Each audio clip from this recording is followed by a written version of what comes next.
Cap rounds और non cap round का जो इन्फॉर्मेशन है ना गल्पेश जी, वो जो आपने शेयर किया टाइम टू टाइम, वो ग्रुप बना के या इंडिविजुअली भी, सबसे इंपॉर्टेंट एक्चुअली मेरे हिसाब से वो था। स्टूडेंट अपना काम कर जाता है, लेकिन उसके बाद पेरेंट्स का जो हैंड होल्डिंग है तो गाइडेंस के लिए, तो उसके लिए आपका हेल्प लेना मेरे हिसाब से पर्सनली आपका जरूर। और सबसे इंपॉर्टेंट जो माइनॉरिटी का जो था, वो तो मेरे को पता ही नहीं था। सबसे इंपॉर्टेंट वाली बात, ये जो सीट मिला है वो गुजराती माइनॉरिटी में मिला है, और वो भी गुजराती हैं, लेकिन गुजराती में भी माइनॉरिटी होता है तो क्या कुछ कॉलेजेस में वो इतना आइडिया एज ए पेरेंट्स भी नहीं था। टाइप बी का एडवांटेज हम नहीं लेते थे या फिर भूल जाते थे, तो फिर तो अपने को माइनॉरिटी हाँ, का भी एडवांटेज नहीं था। हम नहीं नहीं, आउटसाइड महाराष्ट्र स्टेट में आके सिर्फ करेक्ट। जेडब्ल्यू के थ्रू फाइट कर सकते मैंने आपकी सर्विस अवेल की, उसके पहले 1 साल पहले से आपके कम्युनिकेशन में था मैं, हैं। लेकिन उसके सर्विस अवेल तो की जब सीईटी का एग्जाम उसने दे दिया, बाद में सर्विस अवेल की आपकी। Good afternoon sir. Jaideep sir, good thank you afternoon. So much. आप गुजरात से ज्वाइन हो रहे हैं ये कॉल के लिए। मेरा नाम जयदीप गौर है, और जो स्टूडेंट था मेरा सन, जो उसका नाम है ईशान गौर। Yes. ईशान ने सीईटी का जो एमएसटी सीईटी की जो एग्जाम थी वो उसने क्लियर किया। वो जेडब्ल्यू का प्रिपरेशन कर रहा था एक्चुअली। Right. तो जेडब्ल्यू का प्रिपरेशन कर रहा था, तो आपने ही मुझे गाइडेंस किया जेडब्ल्यू से सीईटी जो है वो थोड़ा कंपैरेटिवली नेगेटिव मार्किंग नहीं है, तो Right. वो उसको कंफर्टेबल जाएगा कॉन्फिडेंस वाइज। तो वो सबसे उसने एमएसटी सीईटी भी एग्जाम दिया, क्लियर किया। कैप राउंड्स और नॉन कैप राउंड का जो इन्फॉर्मेशन है ना गल्पेश जी, वो जो Right. आपने शेयर किया टाइम टू टाइम, वो ग्रुप बना के या इंडिविजुअली भी, सबसे इंपॉर्टेंट एक्चुअली मेरे हिसाब से वो था। स्टूडेंट अपना काम कर जाता है, लेकिन उसके बाद पेरेंट्स का जो हैंड होल्डिंग है तो Right. गाइडेंस के लिए, तो उसके लिए आपका हेल्प लेना मेरे हिसाब से पर्सनली आपका जरूरत है। वो कैप राउंड में भी बहुत इंफॉर्मेशन आपका अच्छा लगा, इंक्लूडिंग फॉर्म फिलिंग। जो Right. कैप राउंड का 1 2 3 फॉर्म फिलिंग से लेके बाद में नॉन कैप में भी जो आपसे जो इन्फॉर्मेशन शेयर किया, और फिर हम लोग नॉन कैप में गए, तो और फाइनली वो उसको डीजे संघवी का जो इन्फॉर्मेशन एंड टेक्नोलॉजी जो है वो उसको अलॉट हुआ नॉन कैप में। तो Right. वो आपका हैंड होल्डिंग था, और इन्फॉर्मेशन थी, और प्रॉपर इन्फॉर्मेशन थी। वो सबसे मैं वन स्टेप बाय स्टेप आपने गाइड किया, वो सबसे गए, तो आज उसको डीजे संघवी एडमिशन मिल गया, कंफर्टेबली मिल गया एक्चुअली। Right. तो थैंक यू सो ऐसा मच। हुआ। ये सर, और सर उनको कैप में क्या अलॉटमेंट थी? उनको जो कैप में फर्स्ट राउंड जो अलॉटमेंट हुआ डीजे संघवी का ही, data computer science data science, ये ओके। ब्रांच अलॉट हुई थी उसको कैप में। और राइट। और कैप 1 2 3 तक कोई चेंज नहीं हुआ, सेम राइट। अपग्रेड भी नहीं हुआ, सेम ब्रांच राइट। अलॉटमेंट हुआ उसको। फिर एक्चुअली नॉन कैप राउंड जब भी शुरू हुआ, तो आपने इन्फॉर्मेशन शेयर की कि भी नॉन कैप राउंड है, और आप उसका सेपरेट फॉर्म भरना होता है।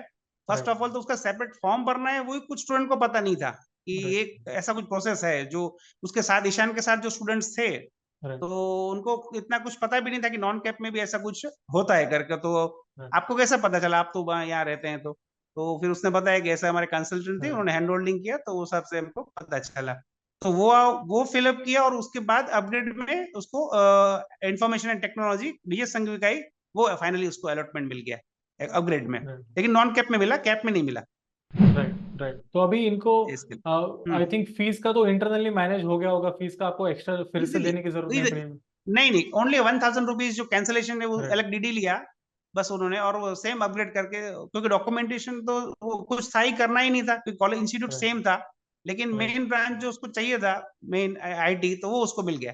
और वो आईटी जब आपने उसका परसेंटाइल देखा था और शेयर किया था मैंने आपको कितना आया है, तभी आपने बोला था कि नॉन कैप में उसको आईटी मिलेगा, तो वो एक्चुअली हुआ भी वही। लास्ट ईयर का जो परसेंटाइल था वो आपने देखा था, और वो भी। और सबसे इंपॉर्टेंट जो माइनॉरिटी का जो था, वो तो मेरे को पता ही नहीं था। सबसे इंपॉर्टेंट वाली बात, ये जो सीट मिला है वो गुजराती माइनॉरिटी में मिला है, और वो भी गुजराती हैं, लेकिन गुजराती में भी माइनॉरिटी होता है तो क्या कुछ कॉलेजेस में वो इतना आइडिया एज ए पेरेंट्स भी नहीं था।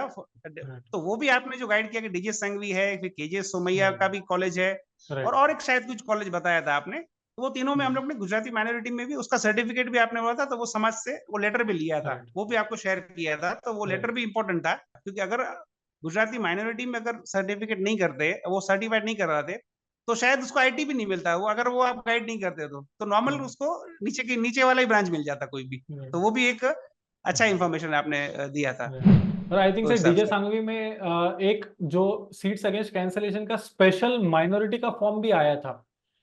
आई थिंक वो भी हमने फिल किया था, क्योंकि कैप में तो वो माइनॉरिटी का वही किया एडवांटेज था। था ही। राइट। राइट। वो किया नहीं, था और वही उसी किया में था भी ना। एडवांटेज था। Yes yes right. Yes yes, हाँ, वो मैं आपको बताना भूल गया कि एक्चुअली वही राइट। किया था। उस हिसाब से फिर अपने को वो सीट अगेंस्ट वैकेंसी, और वो लेकिन राइट। माइनॉरिटी सीट्स कोटा में, तो means exactly. Minority to minority.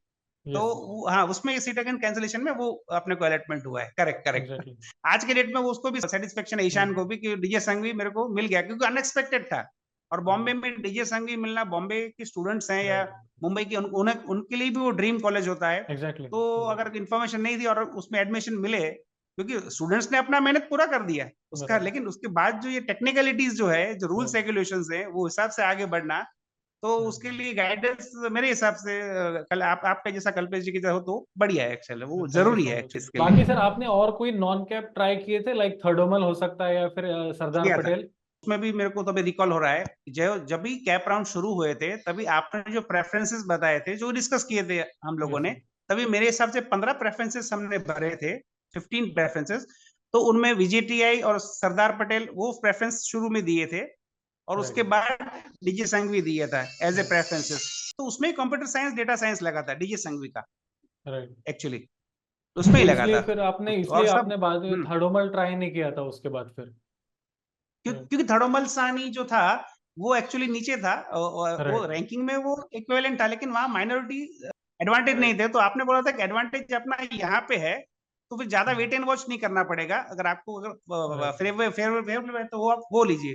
तो कुछ राइट। इसलिए थर्डोमल आप नीचे रखा था, राइट। डीजे को ऊपर रखा था प्रेफरेंस के हिसाब से और माइनॉरिटी के हिसाब से, इसलिए वो नीचे फिर लग दिया था। तो पहले वही मिल गया तो वो ले लिया बाद में। डीजे संघवी में जब नॉन कैप राउंड चल रहा था इन द कॉलेज, हम्म तो वहां पे क्या हम्म चल रहा था? How was the process? कितना ऑर्गेनाइज था, कितना ट्रांसपेरेंट था? थोड़ा अगर उसके बारे में बता पाए तो। मेन जो प्रोसेस है, मेरे हिसाब से वेरिफिकेशन जो प्रोसेस है, जो ऑफिसर्स करते हैं, आपके यस। डॉक्यूमेंट्स वेरीफाई करते हैं, तो वो एक बार थ्रू यस। हो जाता है ना, तो बाद में की जो भी प्रोसेस है, फिर कैप हो कि नॉन कैप हो, वो एकदम यस। स्मूथ प्रोसेस है। उसमें कोई यस। कॉम्प्लिकेशन था ही नहीं।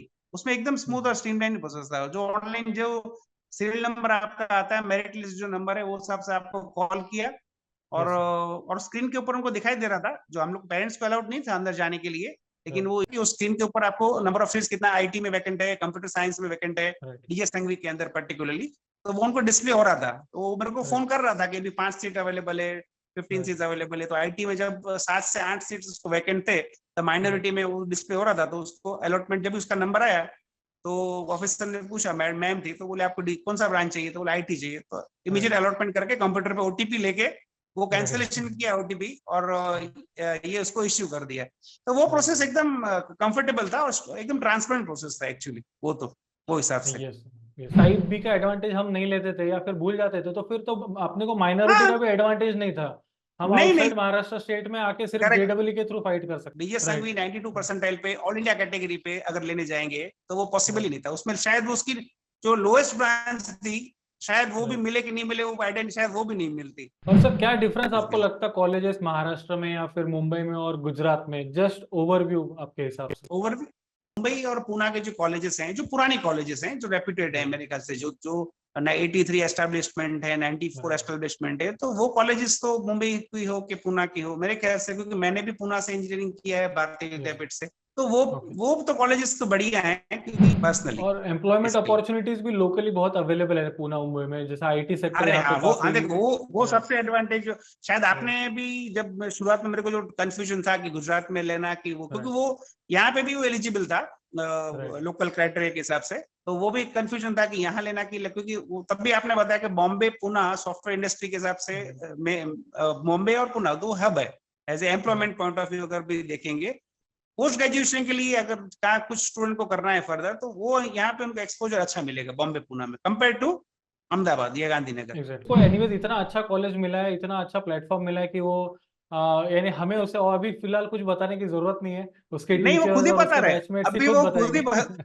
वो तो खुद ही बता रहे हैं कि पापा आप कल्पेश सर का जो कोई आपका, मेरे भी फ्रेंड्स है वो बॉम्बे पुणे में है, उनके स्टूडेंट भी हैं, लड़के भी। तो वो ईशान खुद बोलता है कि पापा आप कल्पेश सर का नंबर उनको शेयर कर दीजिएगा, तो स्टूडेंट्स को इन्फॉर्मेशन मिलेगी कि कैसा करना है क्या है। क्योंकि अगर बॉम्बे में और पुणे में रहते हैं, ठीक है, वो तो लोकल कैंडिडेट है, टाइप ए कैंडिडेट है, लेकिन कौन सा कॉलेज लेना, मेरिट के हिसाब से कौन सी ब्रांच लेना, फिर अपग्रेड कैसे करना है, नॉन कैप में कैसे जाना है। अभी नॉन कैप का सबसे एक हर्डल मैं आपको बोलूं ना, क्योंकि डीजे का अलग फॉर्म था, विवेकानंद का राइट। अलग फॉर्म था, थाड़ोमल का अलग फॉर्म था। अभी वो हर एक अलग अलग फील करना है, उनकी डेट्स जो है वो किसी किसी की क्लैश।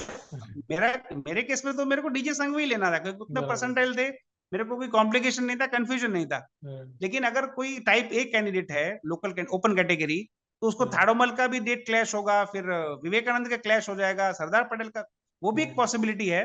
तो अगर उस डेट पे आपका जो वो अलर्ट जरूरी है कि वो एक, क्योंकि वो गैप बहुत कम रहता है, शायद वो हम्म, 8-10 दिन का ही गैप था वो राइट सर। नॉन कैप का जो। तो वो जी इम्पोर्टेंट था कि कौन सा डेट को कौन सा डीजी में जाना है अपने को, क्योंकि वहां यस फिजिकल जाना पड़ता है ना।